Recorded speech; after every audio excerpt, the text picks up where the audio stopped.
Nearly 40 models compete for space on Australian ute yards in 2026, and most buyers spend more time choosing their trailiner than researching which ones hold together past 100,000 kilometers. Dozens of owner surveys, reliability studies, and real-world repair data covering tens of thousands of vehicles reveal that some of the most trusted names on Australian roads are hiding problems their marketing teams would rather you never find out about. 7 Utes. 3 to walk away from. 4 worth your money. Starting with the worst reliability story in the segment. Number 7. The Nissan Navara. On paper, it promises everything an Australian buyer wants. Dual cab practicality, a competitive price, and a badge on our roads since 1986. In real life, the Navara is one of the most documented problem utes in the country. The automatic transmission is where most grief starts. Both the 5-speed and 7-speed autos develop gear slipping, harsh shifting, and overheating faults, typically from 80,000 to 120,000 kilometers, sometimes earlier under heavy use, particularly when towing in Queensland heat. When the gearbox fails, owners face repair bills in the thousands, often outside the warranty window. Then there's the front differential, whose failure is well documented across Navara forums and frequently blindsides owners who've done everything right on servicing. Add the dual-mass flywheel, a well-known weak point that owners and workshops commonly end up swapping for a tougher single-mass alternative once it starts making noise or slipping and the maintenance needed to keep it reliable rivals the cost of the problems themselves. The latest D27 generation shares its platform with the Mitsubishi Triton, raising hopes the chronic issues had been resolved. But as one reviewer put it, the Navara is little more than a Triton in a lightly pressed Nissan suit, and it's unclear whether that shared architecture actually improves durability. For tradies who rely on their ute 5 days a week, a gearbox that misbehaves at 90,000 kilometers isn't an inconvenience. It's a financial crisis, and it sets the tone for everything that follows. Number 6. The Volkswagen Amarok.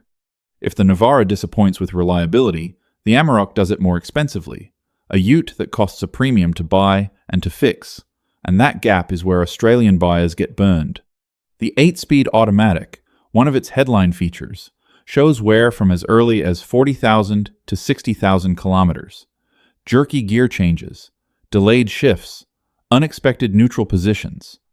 The 3-liter TDI V6 develops turbocharger defects after 80,000 to 120,000 kilometers, and the 2-liter TDI's injection nozzles can fail from just 60,000, causing rough idle, poor starting, and climbing fuel costs. The EGR valve and diesel particulate filter are additional weak points and common triggers for warning lights. For Australian buyers, these are expensive annoyances. Parts for a European vehicle in a market dominated by Japanese brands cost more, take longer to arrive, and need specialized labor. The Amarok is consistently rated among the least reliable of the major dual-cab utes in owner survey data, despite being the most expensive of the group. A drive shaft failure triggered a recall on certain 2023 models. Yet, the showroom pitch focuses on the premium interior and towing capacity, none of which matters when it's in a workshop for a fortnight. But if you thought those two were concerning, what comes next involves a legal battle that's dragged on for years, involves 250,000 vehicles, and could produce one of the largest consumer compensation payouts in Australian automotive history. Number 5. The Toyota HiLux. Before the faithful start writing comments, yes, this held the title of Australia's best-selling vehicle for 7 straight years before 2024, earned through decades of genuine durability. But what happened between October 2015 and April 2020 is a story Toyota Australia is still fighting to contain. A federal court class action covers 264,170 HiLux, Prado, and Fortuner vehicles fitted with 2.4-litre and 2.8-litre turbo diesel engines sold in that period. The court found the diesel particulate filters were defective, blocking instead of burning off particulates at operating temperature, producing white smoke, reducing power, and increasing fuel consumption. Toyota attempted a fix between 2016 and 2018 with software updates and a retrofitted DPF burn-off button then implemented a more substantial overhaul in 2020. But thousands of owners drove for years in underperforming vehicles before that fix arrived. Legal teams estimate the total payout could exceed $2 billion if every eligible owner claims. A resumed trial is expected in 2026.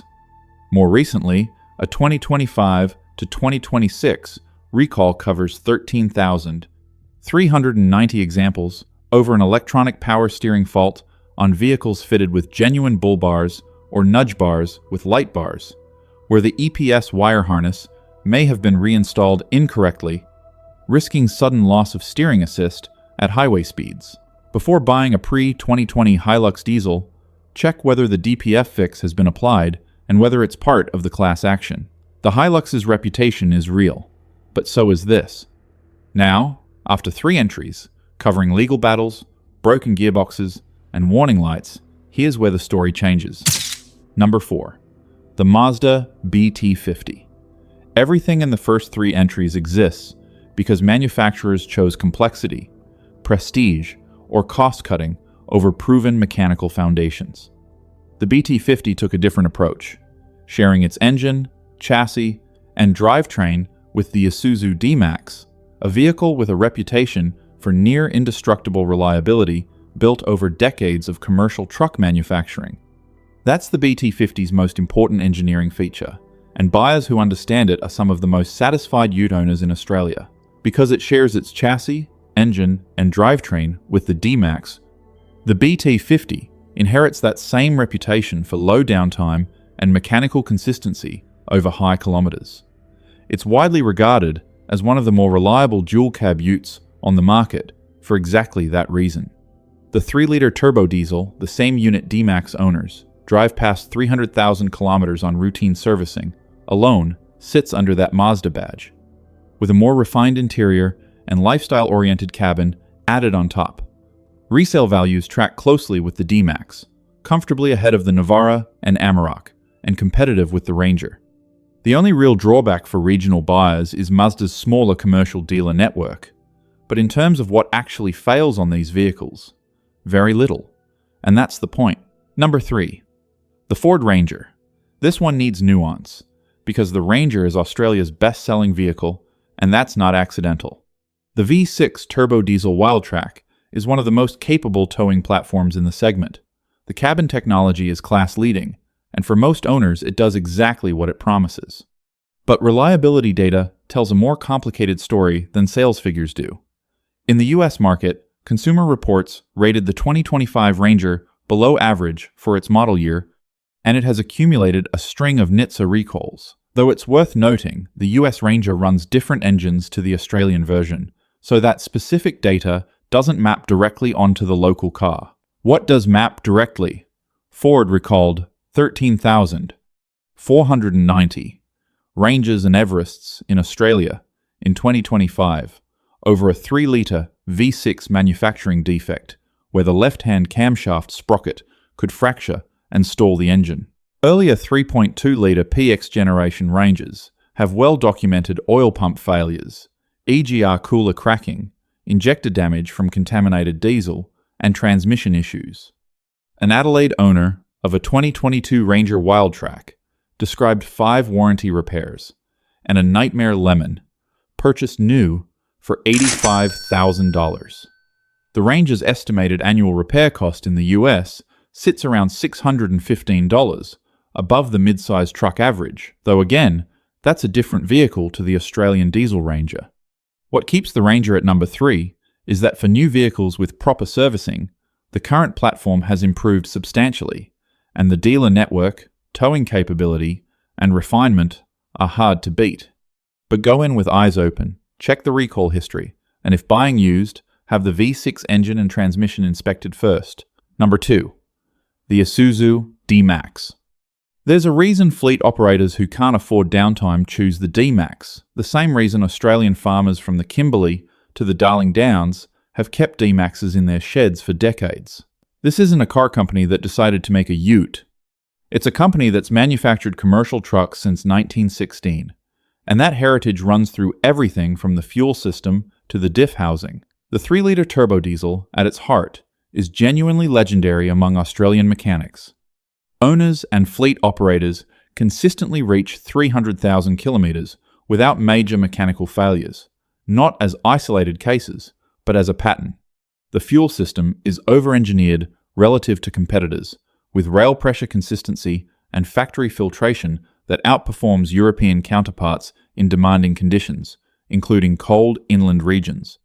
Resale data confirms the workshop data. The D-Max is one of the strongest resale performers in the segment outside the HiLux, driven by persistent fleet demand. The 2026 model introduced an updated 2.2-liter turbo diesel to replace the underpowered 1.9-liter entry unit. The one honest question is Relevance Isuzu has been slower than rivals to electrify, and Australia's new vehicle efficiency standard is starting to pressure brands without lower emission options.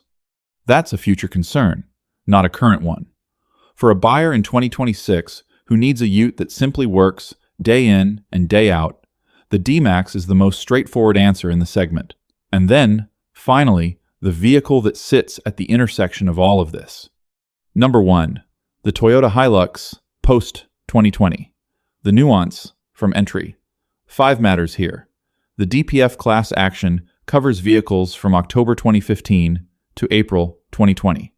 Toyota substantially updated the 2.8-liter engine mid-2020, and it's that engine carried through to 2026 alongside a new 48-volt mild hybrid system that underpins the HiLux's status as Australia's dominant ute. The numbers are stark. The HiLux is consistently rated as having the strongest resale value in the segment, well ahead of most rivals. For buyers keeping their vehicle 7 to 10 years, Toyota's reliability track record at high kilometers produces lower total servicing costs than almost any competitor. The extensive dealer network, especially strong in regional Australia, means qualified help is rarely far away. The 2026 model drops to a single engine, the updated 2.8-liter 4-cylinder turbo diesel, producing 150 kilowatts and 420 newton meters in manual form, climbing to 500 newton meters in the automatic with the mild hybrid system, which genuinely improves efficiency and response in city stop-start driving. What the HiLux can't do is match the Ranger for cabin tech, interior polish, or V6 towing grunt. Auto Expert called it the king of mediocrity. That's fair, if comfort or technology is the priority. But for Australians who need a vehicle still working flat out in 10 years, that might sit under the stars in the outback for weeks at a stretch, and whose trade-in value matters for the next purchase, the post-2020 HiLux delivers. Its legacy isn't marketing, it's 4 decades of evidence. Across all 7 utes, one truth is clear. Reliability in Australia's ute market isn't decided by the badge on the grille or the numbers in a brochure. It's decided by what happens at 150,000 kilometers, whether a gearbox holds under heat, whether a filter blocks in the dust, whether an engine can still clean itself. The owners who research that before they buy, rather than after, are the ones spending their weekends doing what they planned, instead of waiting for a call from the workshop. In 2026, that research has never mattered more, and now you have it.